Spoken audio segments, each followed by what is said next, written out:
9 hal yang membatalkan puasa. Yang pertama, memasukkan sesuatu ke salah satu lubang yang 5. Yang pertama itu isinya 5. Memasukkan sesuatu, yang pertama, memasukkan sesuatu ke salah satu lubang yang 5. Yang kedua adalah, nanti inti saya globalnya dulu, nanti rinciannya dia sampaikan. Yang kedua, muntah dengan sengaja. Muntah dengan yang pertama kurang lebih. Yang ketiga dan keempat, yang ketiga adalah bersenggama dengan sengaja biarpun tanpa keluar mani. Yang keempat, keluar mani biarpun tanpa senggama. 5, 6, 7 haid, nifas, melahirkan. Mudah dihafal. 9 adalah hilang akal, 8 adalah hilang akal, 9 adalah murtad. Jadi ini dihafal, 9 harus hafal. Maka kalau menghafal ini rumusnya gampang nanti. Yang lain tidak membatalkan, selesai. 9 tok. Jadi wajib tahu agar ibu tahu mana yang membatalkan dan mana yang tidak membatalkan. Kita bahas yang pertama.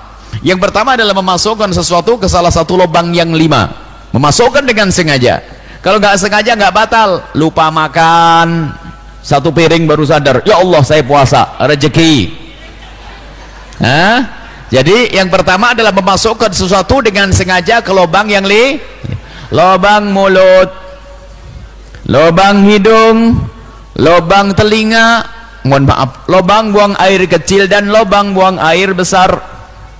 Lubang mulut ada pembahasan secara khusus biar faham betul.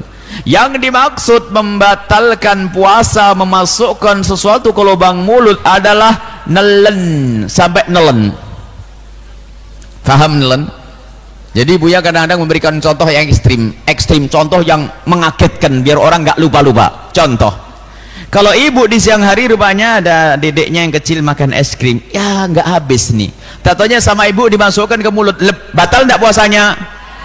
Tidak batal, asalkan jangan ditelan. Itu kan harus begitu, pokoknya nggak ditelan. Jadi masukkan es krim ke dalam mulut tidak membatalkan puasa asalkan jangan jelas? Entengan? Faham? Harus faham betul. Cuman kok iseng bener ngapain dimasukkan ke mulut? Ya pokoknya udah begitu. Kemudian masalah nelen sendiri harus ada penjelasannya. Ini bisa bermasalah bagi sebagian orang yang, makanya kalau belajar dengan kami itu melek, jangan ada toleh. Noleh sebentar saat saya itu kelewat, nanti ceritanya harus berubah. Coba saya ngomong masalah nelen, kemudian sampai habis itu ngobrol sama temennya, sampai di rumah ditanya sama anaknya, mama nelen ludah nih batal nggak ma? Tadi kata Buya yang batalin nelen katanya. Gimana nih? Pusing kan? Makanya jangan toleh-toleh kalau belajar di sini. Pasti pertanyaannya nelen ludah nih bagaimana nih? Kan gitu ya. Bagaimana hukumnya nelen ludah? Ini ada pertanyaan. Nelen ludah. Tadi katanya yang membatalkan adalah nelen. Saya nelen ludah nih gimana? Lah kalau tanya sama Ustadz begini, Ustadz nelen ludah bagaimana hukumnya? Kata Ustadznya, kayaknya nggak batal. Kayaknya bagaimana ini? Ilmu kok kayaknya nggak bisa. Menelan ludah itu jelas jawabannya. Menelan ludah tidak membatalkan puasa dengan 3 syarat. Dengan 3 syarat, harus 3 syaratnya harus. Kalau tidak memenuhi 3 syarat batal. Syarat yang pertama, 3 syarat nih. Syarat yang pertama adalah nelen ludahnya sendiri. Ini dibahas para ulama. Ibu jangan seperti pikiran orang jorok, bukan. Nggak mungkin orang ada ludah di sini diminum. Enggak. Mohon maaf, ini adalah mungkin bagi seorang yang sudah ngerti keindahan kemesraan, yang punya suami istri yang halal. Mungkin ada ciuman tertukar lidahnya, mohon maaf kan. Akhirnya lalu lidah nggak batal puasanya karena nelen ludahnya orang lain. Jangan dianggap nelen ludah kok jorok bener nih. Orang Indramayu kan enggak ada gitu. Jadi bukan pembahasannya orang nelen ludah yang ada bukan. Pokoknya ludahnya ludah sendiri. Baik. Yang pertama. Yang kedua, ludah itu masih di tempatnya. Tempat ludah adalah mulut. Ini harus. Kalau seandainya ada ibu yang iseng mulai pagi sampai siang itu nyimpen ludah di gelas, kemudian ditaruh di kulkas. Ini umpama setelah taruh di kulkas kelikan dingin, masya Allah, setengah kayak jus begitu, diminum batal enggak? Batal karena sudah keluar dari tempatnya. Paham atau tidak? Jelas ya? Jadi ya, makanya kalau masih di dalam mulut mah enteng, nggak ada masalah. Di dalam mulut, kalau sudah keluar nggak boleh diminum lagi. Ya nggak ada lah kira-kira. Ya tapi ya nggak tahu, barangkali ada orang mau coba-coba.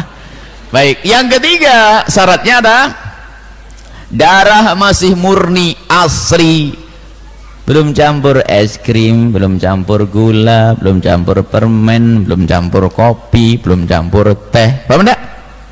Jadi ludah ditelan kalau memenuhi 3 syarat. Yakin atau tidak ilmunya?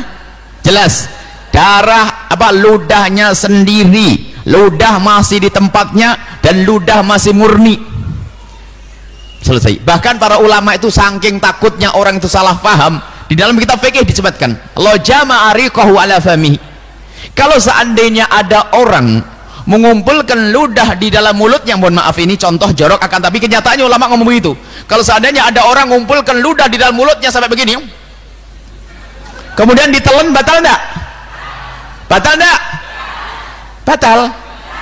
Gimana ini, dua pendapat nih, gimana? Ludahnya masih asli, miliknya sendiri di mulut, batal enggak? Enggak batal. Ini mencorok contohnya, cuman ulama ngomong begitu saking takutnya salah paham. Jadi kalau seandainya ada ngumpulkan ludah dalam mulut begini, ditelan, tidak apa. Dari sini pemahaman yang pasti tidak bisa diganggu lagi. Biasanya pertanyaannya aneh-aneh. Buya, gimana hukumnya sikat gigi di siang hari bulan Ramadan? Batal enggak? Kan masih bingung. Ya enggak lah, asalkan sikat giginya jangan ditelan, sudah jelas. Kok pusing? Kenapa kok pusing? Gampang, tidak repot. Ada lagi pertanyaan, Buya gimana ini, pernah di rumah sakit, gimana hukumnya mencabut gigi di siang hari bulan Ramadan? Ini kok ngajinya kok setengah-setengah nih. Ya cabut aja, nggak apa-apa. Mencabut nggak apa-apa, yang penting giginya jangan kok bingung. Jadi orang itu kadang-kadang masih bingung tok, karena ngajinya setengah-setengah. Lah kalau permasalahan, tapi darahnya gimana? Ya sama, pokoknya darahnya jangan tapi nanti mesti ketelan. Lah kalau begitu ya jangan dicabut siang hari, kan beres gitu. Kok pusing? Pokoknya yang menjadi batal itu harus paham apa? Selesai. Jelas ya? Ya baik. Kemudian yang kedua, memasukkan sesuatu apa saja ke lubang hidung. Nah, ini kalau ngajinya ngantuk bisa bermasalah sampai pulang ke rumah tuh. Selek ada pertanyaan. Ini Buya, gimana sih hukumnya ngupil? Mohon maaf.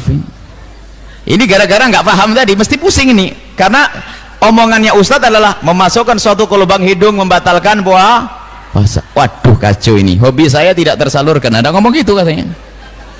Yang membatalkan adalah harus paham jelas. Yang menjadi batal adalah memasukkan suatu ke lubang hidung bagian mana sih? Bagian atas nih, bagian yang jika itu air yang masuk akan terasa nyegrak, panas. Pernah saya? Segrak gitu. Lah ini segrak itu bagian atas sini.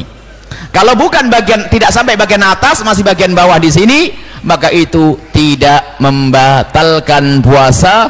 Maka ini kabar gembira bagi siapapun yang punya hobi. Ternyata ngupil tidak membatalkan puasa, cuman jangan di depan umum karena kurang pantas. Itu saja. Jelas ya? Yakin ilmunya nggak boleh setengah-setengah. Sebab ada ditanya Buya itu dulu di mana, di majalah apa itu, ada pertanyaan nyata ini, gimana hukumnya ngupil? Ini pasti gara-gara salah paham, ngajinya sambil ngobrol itu. Jadi nggak boleh masukkan suatu ke lubang hidung terus hanya nggak didengar itu. Jadi lubang hidung bagian yang gerak panas itu. Yang dimasukkan apa saja? Apakah kita tusuk dengan tusuk apa saja, atau air kita masukkan obat sampai gerak itu panas, itulah tempat yang membatalkan puasa. Baik, kuping. Kuping adalah yang membatalkan adalah bagian dalam kuping. Mana bagian dalam kuping itu? Bagian dalam kuping adalah yang tidak bisa dijangkau oleh jemari kelingking ini. Kalau masih bisa dijangkau jemari kelingking itu bagian luar ini, biarpun kita tekan kuat, ini masih bagian luar. Kalau korok kuping dengan jemari kelingking tidak membatalkan, tapi kalau pakai korok kuping bles masuk ke dalam, batal. Selesai. Lubang depan sama lubang depan, mohon maaf kaum bapak, kaum pria, ada sejenis pengobatan, ditetesin obat di lubangnya, batal puasanya. Wanita kadang ada sebagian obat kapsul dimasukkan, batal. Termasuk mohon maaf bagi kaum wanita, kalau buang air kecil hendaknya cara beristinja bersucinya cukup dengan perut jemari. Kalau dengan perut jemari ini ditekan sekuat apapun, itu masih bagian luar, kata ulama. Tapi mohon maaf, kalau dibelokkan jemarinya ke dalam, batallah puasanya. Sudah bersih oleh Allah, diatur ini loh untuk membersihkan ini. Masa nggak usah kena was-was? Biasanya santri ngantuan yang kena was-was ini. Santri ngantuan yang kena was-was, yang wudunya kebiar-kebur satu kolam itu. Kalau bismillahnya was-was itu. Ini biasanya gampang kena was-was. Ini hati-hati. Jadi membersihkan wilayah itu pun repot. Padahal sudah diatur oleh Allah. Cukup dengan ini. Dengan perut jemari, biarpun ditekan sekuat apapun, itu masih wilayah luar dan tidak membatalkan puasa. Tapi kalau dibelokkan di dalam, batal puasa.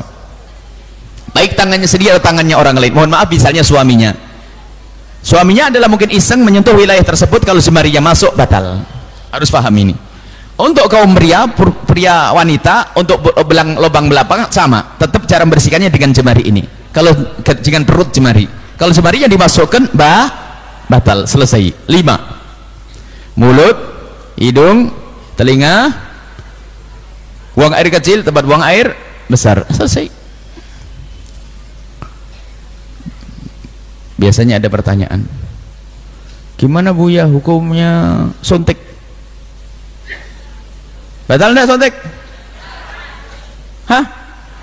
Ada ngomong batal nih, gimana? Hah? Suntik di mana sih tempatnya? Di paha. Iya ide. Hah?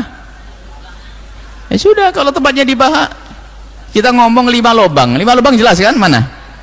Ada enggak paha disebut enggak? Batal enggak berarti? Tidak batal. Jadi boleh ibu siang hari bulan Ramadan suntik 10 kali sehari, boleh? Suntik terus itu. Baik, selesai ya. Oh, ada memasukkan suatu ke lubang mata ini. Kalau kasih obat kan pahit ya. Masukkan sesuatu ke lubang mata, batal enggak? Kok bisa ada yang ngomong batal? Tadi 5 itu ada mata ya. Mulut, hidung, telinga, ini. Mata ada enggak? Lah kok jadi batal, gimana ceritanya? Mungkin ada orang sini menganggap mata itu sama dengan hidung ya. Berarti belum lulus TK kayaknya, yuk. Ya, jelas? Jadi masukkan ke mata, batal enggak? Yakin? Yakin dong, udah ada kok. Pahit bukan batal. Kan itu rembesan, sebab semua anggota itu ada pori-pori tipis, itu ada lubang-lubang, itu tidak masuk. Jadi mata tidak membatalkan puasa, selesai. Jadi gampang saja. Ibu kalau pengen makan es krim, makan rujak, dipakai mulut nggak bisa, pakai nah, selesai sudah. Saya buat contoh begini biar paham gampang. Jadi nggak ada setengah-setengah.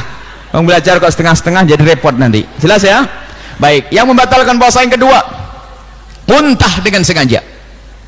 Muntah dengan sengaja, ngerti makna sengaja adalah misalnya dengan digorok mulutnya, dimasukin suatu lalu muntah, batal puasanya. Atau orang punya kebiasaan kalau nyium bau sesuatu langsung muntah, tahu-tahu malah cari baunya, muntah, batal. Berarti dia sengaja. Tapi kalau muntahnya tidak disengaja, hamil muda, muntah, tiba di kendaraan mabuk, muntah. Muntah yang tidak disengaja tidak membatalkan puasa, dengan catatan satu tok, tidak boleh nelen ludah sebelum berkumur. Kumurnya dengan air semacam ini, air suci, air yang bisa dipakai wudhu. Kenapa? Balik pembahasan yang pertama tadi, sebab muntahan itu najis karena dari perut, ya kan? Muntahan najis lewat mulut. Kalau mulut belum dicucikan berarti mulutnya berarti mulut yang najis bercampur dengan berarti ludahnya tidak murni, ludahnya bercampur dengan najis. Maka kalau ditelan batal enggak? Batal. Makanya kalau habis muntah hendaknya berkumur dengan air yang suci, mensucikan. Selesai, suci langsung. Termasuk anak kecil yang gumoh, yang muntah itu, ibu jangan kesentuh dengan wilayah untuk susunya seorang ibu, kecuali sudah dikasih minum air putih. Kalau sudah dikasih minum air putih, sudah disucikan, maka hilanglah najisnya mulut seorang bayi. Sebab yang bisa mensucikan najis hanya air, ludah nggak bisa mensucikan najis. Misalnya keluar muntah dari mulut, kemudian kita meludah 1000 kali, bersih, suci belum, karena belum kena air. Baik, selesai, muntah dengan sengaja. Yang ketiga adalah, dan yang keempat, yang tiga adalah bersenggama dengan sengaja biarpun tanpa keluar mani. Mohon maaf, ini majelis mulia, majelis orang soleh, orang baik. Dengan yang halal umumnya, biarpun dengan yang haram, zina membatalkan puasa. Mohon maaf, naudzubillah, dengan binatang batal puasa. Cuman tidak dibahas para ulama sebab itu nggak umum.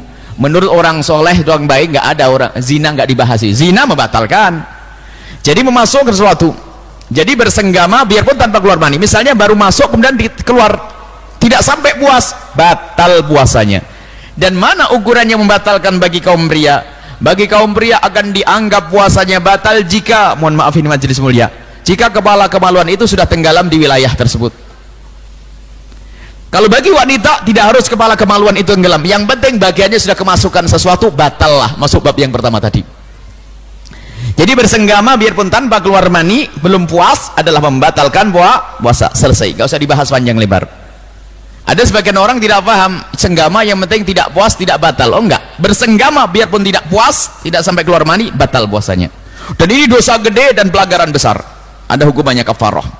Kemudian yang keempat adalah keluar mani dengan sengaja biarpun tanpa senggama.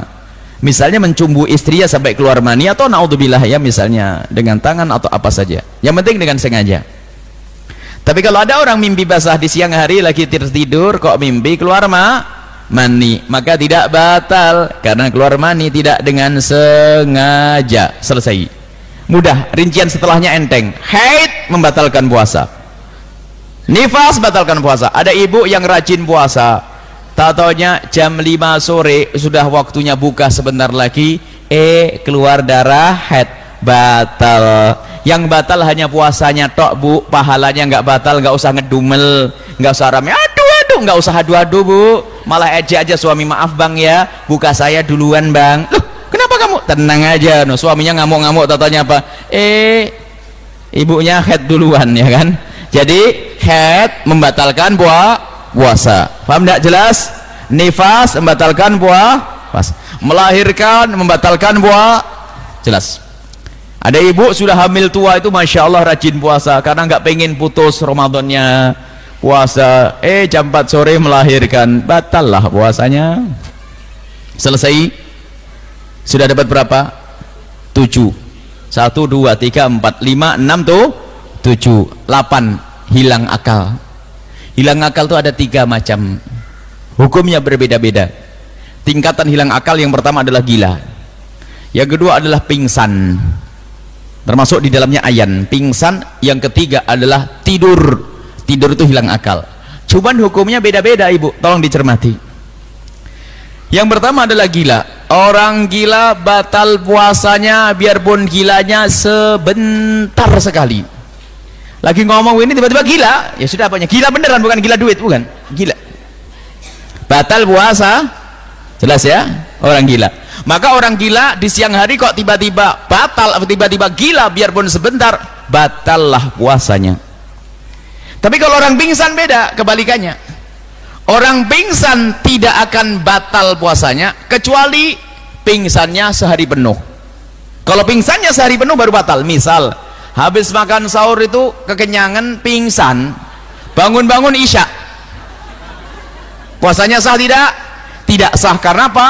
Pingsannya sehari penuh. Tapi yang satu lagi pingsan habis sahur, pingsan, bangun-bangun jam 12 siang lihat matahari kaget, pingsan lagi, bangunnya isya, sah tidak puasanya? Sah, karena sempat bangun biarpun sebentar. Kebalikannya, kalau gila batal puasanya biarpun sebentar gilanya, tapi orang pingsan sah puasanya asalkan sempat bangun dan sadar di siang hari biarpun sebentar. Tidur, nah ini yang ketiga.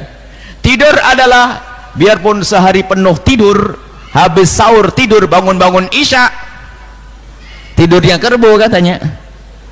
Padahal tidak ada kerbo tidur kayak begitu. Tidur itu, kerbo itu tidak bisa tidur diam lebih dari 3 jam, 2 jam 2 jam pindah, ini berarti lebih dari kerbo ini. Anggap saja tidurnya mulai dari habis sahur tidur sampai isya, puasanya tetap sah. Sholatnya gimana Bu ya? Kita ngurus puasa, tidak ngurus sholat sekarang ini. Kita bahas masalah puasa. Yang jelas puasanya tidak batal. Karena apa? Ini hilang akal tingkat yang ketiga. Jelas ya? Ada 9 tadi. Yang kelima, yang ke-9. Yang ke-9 adalah naudzubillah murtad. Keluar dari Islam, mengatakan Nabi Muhammad bukan nabi, Quran bukan wahyu. Atau punya ungkapan-ungkapan zina tidak dosa, naudzubillah. Puasa tidak wajib, keluar dari Islam. Batal puasanya. Murtad itu sebabnya banyak sekali. Mengatakan puasa Ramadan tidak wajib, batal puasanya karena murtad. Mengingkari Tuhan Allah atau mengakui Tuhan selain Allah, batal puasanya, murtad. Ada 9, saya ulang biar mudah. Memasukkan sesuatu ke salah satu lubang yang 5. Yang kedua, muntah dengan sengaja. Yang ketiga dan keempat, yang ketiga adalah bersenggama dengan sengaja tanpa keluar mani. Yang keempat adalah keluar mani tanpa senggama. Yang kelima, 6, 7 adalah haid, nifas, melahirkan. Yang ke-8 adalah hilang akal dengan 3 bagian. Yang ke-9 adalah murtad. Selesai. Baik, ini ya gambarannya. Maka ini harus diketahui. Karena apa? Pembahasannya nanti adalah puasa adalah menahan diri dari hal yang membatalkannya. Lah kalau yang membatalkannya ada ketahui, gimana bisa puasa? Coba ada orang di tengah hutan, Bapak kamu harus puasa Pak. Ya puasa apa sih? Ya makan aja karena tidak ngerti. Jadi harus tahu apa-apa yang membatalkan puasa. Selesai.